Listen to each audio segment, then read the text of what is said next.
नमस्कार। चलिए आज समझते हैं कि ये जो स्पैम कॉल करने वाले हैं आखिर इन तक हमारा फोन नंबर पहुंचता कैसे है। ये एक ऐसी परेशानी है जिससे हम सब रोज जूझते हैं, है ना। मतलब हर रोज कोई ना कोई अनजान नंबर, कभी लोन के लिए, कभी इंश्योरेंस के लिए, तो कभी किसी ऑफर के लिए। ये कॉल सिर्फ हमारा समय ही बर्बाद नहीं करती बल्कि दिमाग में एक सवाल भी खड़ा कर देती हैं। और यही वो बड़ा सवाल है जिसका जवाब आज हम ढूंढने वाले हैं। आखिर ये पूरी इंडस्ट्री काम कैसे करती है, ये सारी जानकारी लीक होती कहाँ से है। चलिए इस पूरे सिस्टम को समझते हैं।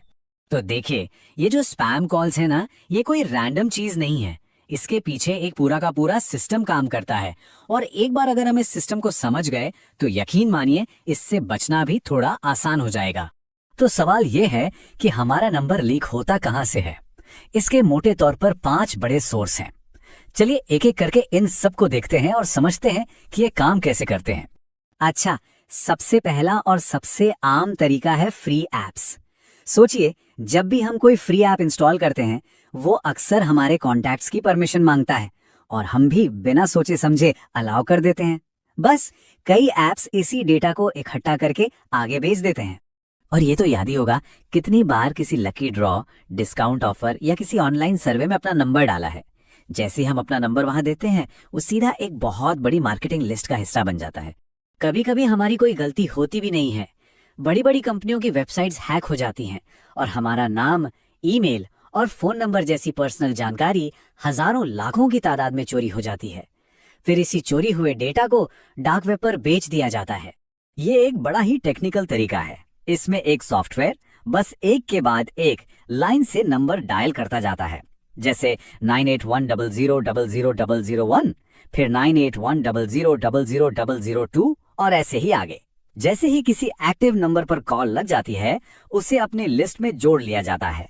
और आखिर में अगर डीएनडी यानी do not disturb service activate नहीं है तो टेलीकॉम कंपनियां कानूनी तौर पर भी कुछ मार्केटिंग मकसदों के लिए नंबर शेयर कर सकती हैं। ये एक ऐसी छोटी सी सेटिंग है जिसे अक्सर लोग ध्यान ही नहीं देते। तो एक बार जल्दी से दोहरा लेते हैं। ये हैं वो 5 मुख्य तरीके: free apps, online form, data hacks, automated dialing software और टेलीकॉम की मार्केटिंग लिस्ट। अब सवाल ये है कि इस जानकारी का आगे होता क्या है। तो चलिए अब आगे बढ़ते हैं और देखते हैं कि ये सब आपस में जुड़ता कैसे है। एक बार नंबर लीक हो गया तो उसके बाद उस कॉल के हम तक पहुंचने की एक पूरी चेन होती है। इस पूरी कहानी में एक बहुत ही जरूरी किरदार है डेटा ब्रोकर। ये वो कंपनियां हैं जिनका काम ही यही है कि अलग अलग जगहों से डेटा इकट्ठा करो, उसे अच्छे से छांट कर पैकेज बनाओ और फिर उसे उन कंपनियों को बेच दो जिन्हें अपने प्रोडक्ट्स के लिए कस्टमर्स चाहिए, जैसे कि कॉल सेंटर्स। तो पूरा सफर कुछ इस तरह का होता है।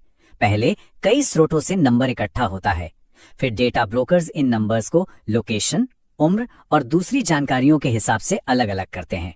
इसके बाद ये तैयार लिस्ट कॉल सेंटर्स को बेच दी जाती है और आखिर में कॉल सेंटर का डायलर नंबर घुमाता है और हमारे फोन की घंटी बज उठती है।